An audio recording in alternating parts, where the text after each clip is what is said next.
Hello everyone, welcome to Moni and Mommy. This is refresher course module for the class 7th English. Already நம்ம fundamental language skills 6th, 7th, 8th காமனா வந்துட்டு இருந்தது பார்த்தோம். So அது previous செஷனோட முடிஞ்சது. இப்போ நம்ம பார்க்க போகிறது unit 1 sentences, unit 2 types of sentences. இதோட எக்ஸ்பிளனேஷனும் அசஸ்மெண்ட் பார்ட்டும் தான் நம்ம இங்கே வந்து டிஸ்கஸ் பண்ண போகிறோம். நீங்கள் இப்போ தான் நம்ம சேனலை ஃபஸ்ட் டைம் பார்க்குறீங்க அப்படின்னா இதுக்கு முன்னாடி நடத்தின யூனிட்ஸோட லிங்க்ஸ் டிஸ்கிரிப்ஷனில் கொடுத்துருக்கேன், மேலே கார்ட்ஸ்லையும் கொடுத்துருக்கேன். ஸோ நீங்கள் அதையெல்லாம் மறக்காமல் பாருங்கள். இது வரைக்கும் நம்ம சேனலை நீங்கள் சப்ஸ்கிரைப் பண்ணல அப்படின்னா கீழே இருக்க சப்ஸ்கிரைப் பட்டனை ப்ரெஸ் பண்ணி சப்ஸ்கிரைப் பண்ணிவிடுங்க. பக்கத்தில் இருக்க பெல் ஐக்கானை கிளிக் பண்ணி ஆல்ன்ற ஆப்ஷனை செலக்ட் பண்ணிவிடுங்க. ஸோ தட் நம்ம இனிமேல் போடுற வீடியோஸோட நோட்டிஃபிகேஷன்ஸ் எல்லாமே உங்களுக்கு தானாகவே வந்துடும்.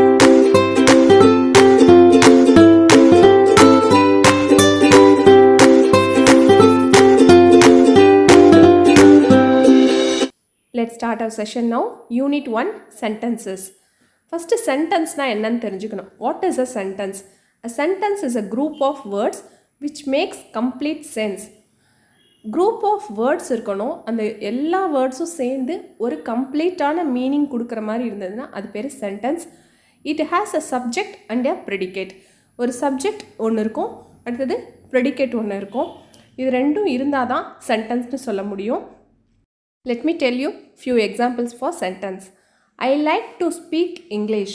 இங்கே பார்த்தீங்கன்னா I like to speak English. இது எல்லாமே group of words. கரெக்டான ஒரு மீனிங் கொடுக்குற மாதிரி இருக்குது.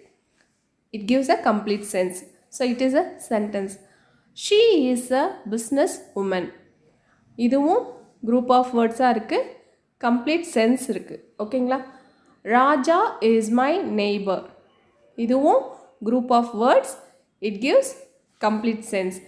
இதில் நல்லா கவனிச்சிங்க அப்படின்னா ஒவ்வொரு சென்டென்ஸ்லையும் பிகினிங் லெட்டர், அதாவது first letter should be a capital letter. Capital லெட்டரில் இருக்கா? இருக்குது. நெக்ஸ்ட்டு எண்டிங்கில் ஒரு பங்க்சுவேஷன் மார்க் இருக்கணும். அதாவது ஒரு ஃபுல் ஸ்டாப்பாக இருக்கலாம், அல்லது ஒரு எக்ஸ்க்ளமேஷனாக இருக்கலாம், அல்லது ஒரு கொஷின் மார்க்காக இருக்கலாம். இது ஏதாச்சும் ஒன்று கண்டிப்பாக இருக்கணும். அப்படி இருந்தால் தான் அது ஒரு sentence. Before we get into the assessment part, we will see the student activity. The teacher reads the following to the students. The students have to find out the complete sentence. So நமக்கு இங்கே வந்து ரெண்டு options கொடுத்துருக்காங்க. ஒன்று வந்து complete sentence, இன்னொன்று வந்து incomplete sentence கொடுத்துருக்காங்க. ஸோ நம்ம எது வந்து கம்ப்ளீட் சென்டென்ஸோ அதை வந்து நம்ம கண்டுபிடிக்க போகிறோம். First one, shows improvement in his health. The report shows improvement in his health. இதில் எது complete sentence அப்படின்னு பார்த்தீங்கன்னா the report shows improvement in his health. இதுதான் complete sentence. Second one, toys of all kinds are sold in the shop. Toys of all kinds sold in the shop. இந்த இடத்துல என்ன இல்லை அப்படின்னா ஒரு கம்ப்ளீட்டான மீனிங் இல்லை. ஸோ இதுதான் complete sentence. Third one, students who want to succeed. இது வந்து பாதி தான் இருக்குது. Students who want to succeed must do hard work. இதுதான் complete sentence. Next fourth one, after the rain stopped. இதுவும் பாதி தான் இருக்குது. After the rain stopped I went out. இதுதான் complete sentence. Fifth one, doesn't drink milk. எது வந்து மில்கை குடிக்கலை, இது வந்து கம்ப்ளீட் ஆகலை இல்லையா? My puppy doesn't drink milk. இதுதான் complete sentence. Okay, let us start the assessment part now. First Roman, tick the correct sentence in the following. கொடுத்துருக்கிற சென்டென்ஸில் எது கரெக்டான சென்டென்ஸ் அப்படின்னு சொல்லிட்டு கண்டுபிடிச்சி டிக் பண்ண போகிறோம். First one, sometimes Ajay place tennis on Sundays. Ajay place sometimes tennis on Sundays. இதில் எது கரெக்டு அப்படின்னு சொல்லி கேட்டால் sometimes Ajay place tennis on Sundays. இதுதான் கரெக்டான sentence. Next, that is my book give to me it. That is my book give it to me. So இதுதான் வந்து கரெக்டான sentence. That is my book give it to me. Third one, I did quickly my homework. I did my homework quickly. So இதுதான் கரெக்டான sentence. I did my homework quickly. Fourth one, never Kyle eats breakfast. Kyle never eats breakfast. So இதுதான் கரெக்டான answer. Kyle never eats breakfast. Fifth one, He drew a picture for his mother. He drew his for mother a picture. So இதில் எது கரெக்டான sentence அப்படின்னு பார்த்தா he drew a picture for his mother. இதுதான் கரெக்டான sentence. Let us move to the second Roman now. Complete the sentences with correct words. கரெக்டான words எதுவோ அதை வந்து இந்த டேஷில் வந்து நம்ம ஃபில்அப் பண்ண போகிறோம். First one, I dash a team leader. I வந்திருக்கு, அப்போ கண்டிப்பாக என்ன வரணும்? ஆம் வரணும். I am a team leader. Second one, Nithila dash dance very much. நிதிலான்றது ஒரு தேர்ட் பர்சன். அப்போ தேர்ட் பர்சன் வரும்போது வேர்பில் வந்து என்ன வரணும் அப்படின்னா எஸ் வரணும். வேர்ப் கூட எஸ் வரணும். ஓகேவா? தேர்ட் பர்சன் சிங்குலராக இருக்கிறதுனால நம்ம லைக் கூட எஸ் சேர்த்திருக்கணும். எந்த வேர்பாக இருந்தாலும் கூட எஸ் சேர்த்திருக்கணும். Nithila likes dance very much. Next, Sheela dash a beautiful watch. ஷீலாங்கிறது ஒரு தேர்ட் பர்சன் சிங்குலர். அப்போ என்ன வரணும்? ஹாவ்னா ப்ளூரலுக்கு வரணும். ஹேஸ் த சிங்குலருக்கு. அப்போது Sheela has a beautiful watch. Fourth one, the earth dash a planet. Earth is a planet. Fifth one, cow dash milk. Cow gives. ஏன்னா கவுன்றது ஒரு தேர்ட் பர்சன் சிங்குலர் தான். அப்போ என்ன வரணும்? எஸ் ஆட் பண்ணணும். Cow gives milk. Third Roman, look at the picture and write a suitable sentence for it. So இந்த பிக்சரை பார்த்தா உங்களுக்கு என்ன தோணுது? ஏதோ ஒரு பையன் வந்து படிச்சுக்கிட்டு இருக்கான் அப்படின்னு தோணுது இல்லையா? ஸோ அதுக்கு என்ன நம்ம எழுதலாம் அப்படின்னா ஏதாவது ஒரு நேம் கொடுத்துக்கலாம். இல்லைனா ஹீன் கூட போட்டுக்கலாம். இப்போ நேம் கொடுத்தா நம்ம ஏதாச்சும் ஒன்று நேம் கொடுக்கும்போது Balu is reading a book அப்படி எழுதலாம். Okay, Balu is reading a book. இங்கே பார்த்தீங்கன்னா ஃபஸ்ட் லெட்டர் கேபிட்டல் லெட்டரில் இருக்குது. அதே மாதிரி எண்டிங்கில் ஒரு ஃபுல் ஸ்டாப் இருக்குது. இது ரெண்டும் கம்பல்சரியாக இருக்கணும். அப்படி இல்லைன்னா இது வந்து சென்டென்ஸ்க்கான ரூல்ஸை விட்டு போயிடுது அப்படின்னு அர்த்தம். அடுத்தது இங்கே பாருங்கள், இங்கே என்ன இருக்குது? ஒரு பையன் ஒரு பொண்ணு அங்கே இருக்க ஃப்ரூட்ஸை பார்த்துட்ருக்காங்க. அப்போ என்னெல்லாம் தே எழுதலாம் இல்லையா? ரெண்டு பேர் இருக்காங்க, அதனால they are looking at the fruits அப்படி எழுதலாம். They are looking at the fruits. Next ஒருத்தர் ஓடிக்கிட்டு இருக்கார். அதை நம்ம என்ன சொல்லலாம்? ஹீ இஸ் ரன்னிங் அப்படின்னு மட்டும் சொன்னால் போதும். அல்லது ஏதாவது ஒரு நேம் கொடுக்கறதுனாலும் நீங்கள் கொடுத்துக்கலாம். ஓகேவா? He is running. Next match the following. I வந்தாவே பக்கத்தில் என்ன வரணும்? ஆம் வரணும். அப்போ ஐ எம் பிளேயிங் செஸ். இதுதான் ஃபஸ்ட்டுக்கான ஆன்சர். ஷீ வந்திருக்கு, அப்போ என்ன வரணும்? She is doing class work. You are planning வெல்லும் வரலாம், அல்லது யூ ஹாவ் 2 கார்ஸும் வரலாம். ஸோ நம்ம இங்கே எதுலாச்சும் ஒன்றை வந்து நம்ம இங்கே மார்க் பண்ணிக்கலாம். 3. Fourth, he doesn't like chocolates.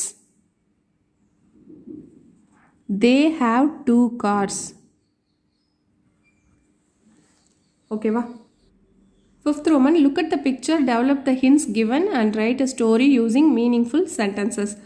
First நம்ம இந்த பிக்சர்ஸை வச்சுக்கிட்டு இந்த ஹின்ஸ் கொடுத்துருக்காங்க இல்லையா? இந்த ஹின்ஸை நம்ம யூஸ் பண்ணி ஒரு ஸ்டோரியாக வந்து எழுதணும். அந்த ஸ்டோரியில் வந்து நம்ம சென்டென்சஸ் என்ன பண்ணணும் அப்படின்னா இந்த வேர்ட்ஸ் எல்லாமே யூஸ் பண்ணணும். இந்த ஹின்ஸ் எல்லாம் யூஸ் பண்ணணும். இந்த பிக்சருக்கு ரிலேட்டடான ஒரு ஸ்டோரி நம்ம இப்போ எழுத போகிறோம். அவங்க கொடுத்துருக்க ஹின்ஸ் எல்லாம் யூஸ் பண்ணி நான் வந்து ஒரு ஸ்டோரியாக டெவலப் பண்ணியிருக்கேன். பாருங்கள், அதுக்கான டைட்டில் வந்து A Beautiful Princess and Her Ring. A beautiful princess is sitting by the lake near the castle.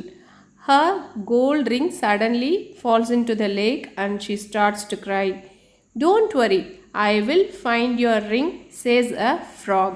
The princess sees a frog nearer. The frog jumps into the lake and finds her ring. The princess feels happy and then she kisses the frog. At once, the frog turns into a handsome prince. So இது வந்து உங்களுக்கு தெரிஞ்ச story தான் இல்லையா? அந்த ஒரு இளவரசி வந்து ஒரு ஏரிக்கு பக்கமாக உட்காந்துட்டு இருக்கும்போது அவளோட மோதிரம் வந்து தெரியாமல் கீழே அந்த தண்ணிக்குள்ளே விழுந்துடும். அப்போ அவள் அழுதுட்ருக்கா. அந்த நேரத்தில் ஒரு ஃப்ராக் வந்து சரி நீ அழுகாத, நான் வந்து உன்னோட ரிங்கை கண்டுபிடிச்சி தரேன் அப்படின்னு சொல்லும். அந்த ஃப்ராகும் அந்த தண்ணிக்குள்ளே குதித்து அவளோட ரிங்கை கண்டுபிடிச்சி எடுத்துகிட்டு வரும். அதை வந்து அந்த சந்தோஷத்தில் அவள் என்ன பண்ணுவா அப்படின்னா அந்த ஃப்ராகை தூக்கி கிஸ் பண்ணுவா. உடனே அந்த ஃப்ராக் என்னவா மாறிடும், ஒரு இளவரசனாக மாறிடும். ஸோ இது வந்து உங்களுக்கு தெரிஞ்ச ஸ்டோரி தான். இது வந்து நம்ம அவங்களுக்கு கொடுத்துருக்க ஹிண்ட்ஸை யூஸ் பண்ணி நம்ம இந்த ஸ்டோரியாக டெவலப் பண்ணியிருக்கோம். Okay, let's go to the second unit, types of sentences. Already நம்ம சென்டென்ஸ்னால் என்ன அப்படின்னு சொல்லிட்டு முன்னாடி யூனிட்லேயே பார்த்துட்டோம். இதில் வந்து டைப்ஸ் ஆஃப் சென்டென்சஸ் மட்டும் தான் பார்க்க போகிறோம். There are 4 kinds of sentences. என்னென்ன அப்படின்னா, first one declarative sentence, second imperative sentence, third interrogative sentence, fourth exclamatory sentence. First declarative sentence, அதுக்கு வந்து இன்னொரு நேம் அசர்ட்டிவ் சென்டென்ஸ்னு சொல்லலாம். இந்த சென்டென்ஸ் என்ன அப்படின்னு சொன்னால், ஏதாச்சும் ஒரு ஸ்டேட்மெண்ட்டை சொல்லும். It can be a fact, thoughts, opinion, எதோ வேணாலும் இருக்கலாம். ஏதாச்சும் ஒரு ஒப்பீனியன் சொல்கிறதா இருக்கலாம், தாட்டாக இருக்கலாம், ஏதாவது ஒரு ஃபேக்டாக இருக்கலாம். ஆனால் ஒரு ஃபுல் ஸ்டாப்போட முடியணும். அதுதான் வந்து declarative sentence. For example, David loves travelling with friends. டேவிடுக்கு அவங்க ஃப்ரெண்ட்ஸோடு ட்ராவல் பண்ணுறது ரொம்ப பிடிக்கும். இவ்வளோ தான். Next imperative sentence. An imperative sentence expresses an order, request, command and suggestion. அது வந்து ஒரு ஆர்டராக இருக்கலாம், அல்லது ஒரு ரெக்வஸ்ட்டாக இருக்கலாம், ஒரு கமாண்டாக இருக்கலாம், அல்லது இது எப்படி பண்ணலாம் அப்படின்னு ஒரு சஜஷனாக இருக்கலாம். இது வந்து imperative sentence. Example, go to the grocery shop. இப்போ உங்கள் அம்மா வந்து உங்களை கடைக்கு போயிட்டு வாடா அப்படின்னு சொல்கிறாங்க இல்லையா, அது வந்து ஒரு imperative sentence. Next interrogative sentence. Interrogative சென்டென்ஸ்னால் என்ன வரணும் அப்படின்னு சொன்னால், ஒரு கொஷின் வரணும். நம்ம ஒருத்தங்களை வந்து கேள்வி கேட்குறோம் இல்லையா, அது வந்து interrogative sentence. Ask a question, it always ends with a question mark. அந்த கொஷின் சென்டென்ஸ் வந்துச்சு அப்படின்னா எண்டிங்கில் வந்து ஒரு கொஷின் மார்க் போடணும். Okay, for example, to you know any jokes? இது வந்து ஒரு கொஷின், அதனால் கொஷின் மார்க் போட்டிருக்கோம் கடைசியில். Which one is your favourite? இதுவும் ஒரு கொஷின். ஸோ லாஸ்ட்டில் வந்து ஒரு கொஷின் மார்க் போட்டு எண்ட் பண்ணியிருக்கோம். Next exclamatory sentence. It shows strong feeling. நம்ம என்ன வந்து சொல்ல விரும்புகிறோமோ அது வந்து நம்ம சொல்லும்போதே அந்த ஃபீலிங் வரும். அதுதான் வந்து exclamatory sentence. It always ends with an exclamation mark. Exclamation மார்க்னால் என்னதுன்னா, இங்கே இருக்கிறது பார்த்தீங்களா, ஒரு கோடு மாதிரி போட்டு கீழே ஒரு ஃபுல் ஸ்டாப் மாதிரி இருக்கு இல்லையா, இதுதான் exclamation mark. For example, you are really funny. அந்த இடத்துல பார்த்தீங்கன்னா ஒரு எக்ஸ்க்ளமேஷன் மார்க் போட்டு முடிச்சிருக்காங்க. That joke is a lot older than I am. அந்த ஜோக் வந்து ரொம்ப பழைய ஜோக் அப்படின்னு சொல்கிறது வந்து அந்த ஃபீலிங்கோடையே சொல்கிறது தான் இந்த exclamatory sentence. Okay, let's see the teacher activity 1. The teacher asked the students to find out the types of sentences given below. இங்கே கொஞ்சம் எக்ஸாம்பிள்ஸ் கொடுத்துருக்காங்க. அது என்னென்ன சென்டென்சஸ், என்ன டைப் ஆஃப் சென்டென்சஸ் அப்படின்னு நம்ம கண்டுபிடிக்கலாம். இப்போது ஹவ் இஸ் யுவர் ஹெல்த், இது வந்து ஒரு கொஷினோட முடியுது. ஸோ இது வந்து interrogative sentence. Give me a cup of water please. இது வந்து ஒரு ரெக்வஸ்ட். அப்போ என்ன வரணும், imperative sentence. Are you writing, இது ஒரு question. So interrogative sentence. Fourth one, wow the picture is beautiful. இது வந்து என்னது, exclamatory sentence.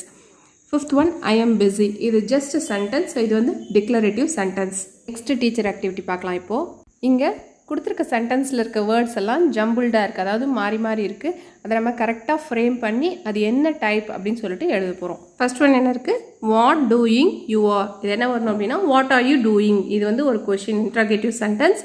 Next, card report mom the your show to. இதை வந்து எப்படி வரணும் அப்படின்னா, show the report card to your mom. இது வந்து ஒரு ஆர்டர் மாதிரி வருது, அதனால் இது imperative sentence. Next, likes Solan climbing. Solan likes climbing. இது வந்து declarative sentence. How it, how is. இது வந்து எப்படி மாற்றணும் அப்படின்னா, ஹவு ஹாட் இட் இஸ்.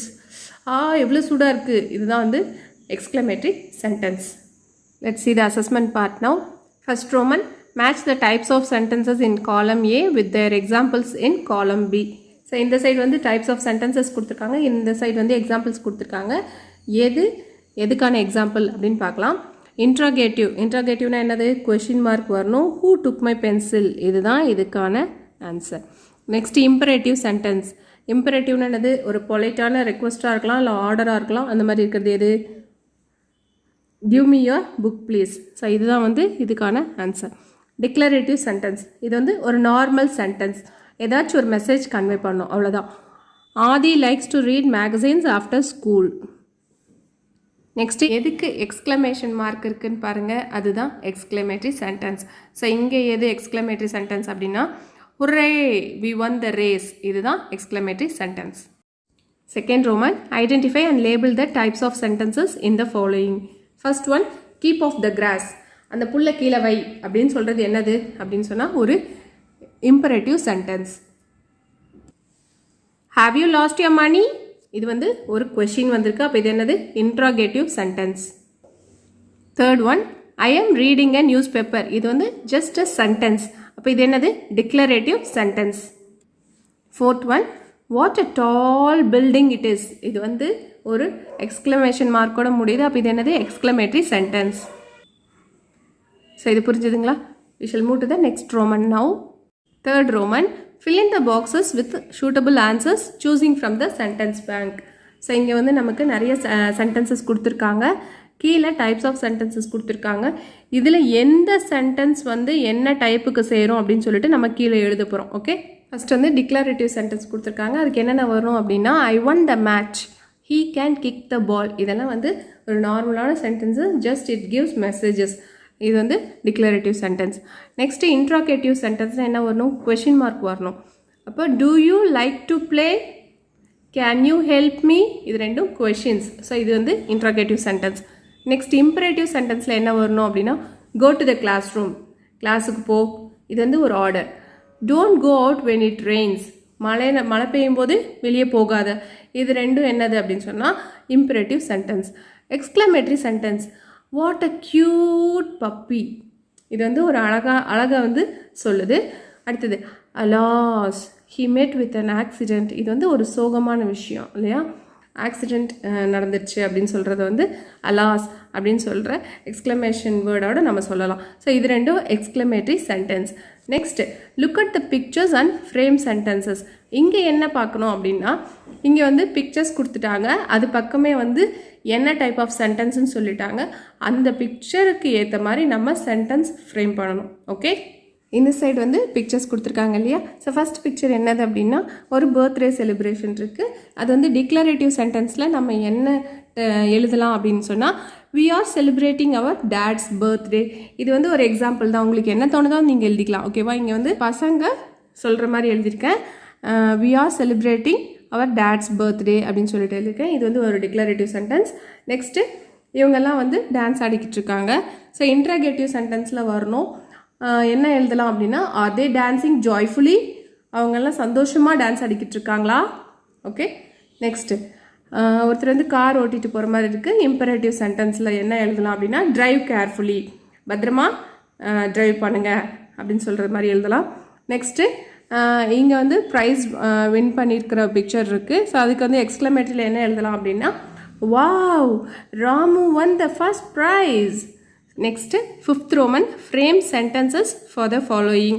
அவங்க வந்து டைப்ஸ் ஆஃப் சென்டென்சஸ் கொடுத்துட்டாங்க, நம்மளே ஓனாக சென்டென்ஸ் ஃப்ரேம் பண்ணணும். ஃபர்ஸ்ட் ஒன், இன்ட்ராகேட்டிவ் சென்டென்ஸ்க்கு எழுதணும். அதுக்கு எக்ஸாம்பிள் என்ன எழுதலாம் அப்படின்னா, ஹவ் ஓல்ட் ஆர் யூ, உங்களுக்கு என்ன வயசு அப்படின்றது கேட்கலாம். அடுத்தது, டிக்ளரேட்டிவ் சென்டென்ஸ். டிக்ளரேட்டிவ் சென்டென்ஸ்க்கு என்ன எழுதலாம்? ஒரு normal sentence, I like apples. Next, imperative sentence, sit and study, உட்காந்து படி அப்படின்னு சொல்கிறது ஒரு ஆர்டர் மாதிரி இருக்கிறதுனால இது வந்து imperative sentence. Next, exclamatory sentence, how beautiful the clouds are. அடடா, அந்த மேகங்கள்லாம் பார்க்குறதுக்கு எவ்வளோ அழகாக இருக்குது. ஸோ இவ்வளோ தான் இன்றைக்கான செஷன். உங்களுக்கு யூஸ்ஃபுல்லாக இருந்திருக்கும், புரிஞ்சிருக்கும்னு நினைக்கிறேன். இதில் ஏதாச்சும் உங்களுக்கு டவுட்ஸ் இருந்ததுன்னா கமெண்ட்ஸில் போஸ்ட் பண்ணுங்கள். கண்டிப்பாக நான் அதுக்கு எக்ஸ்ப்ளனேஷன் கொடுக்குறேன். இந்த வீடியோ உங்களுக்கு பிடிச்சிருந்தா லைக் பண்ணுங்கள், சப்ஸ்கிரைப் பண்ணுங்கள், உங்கள் ஃப்ரெண்ட்ஸ்க்கு ஷேர் பண்ணுங்கள். We will meet in next class. Thanks for watching.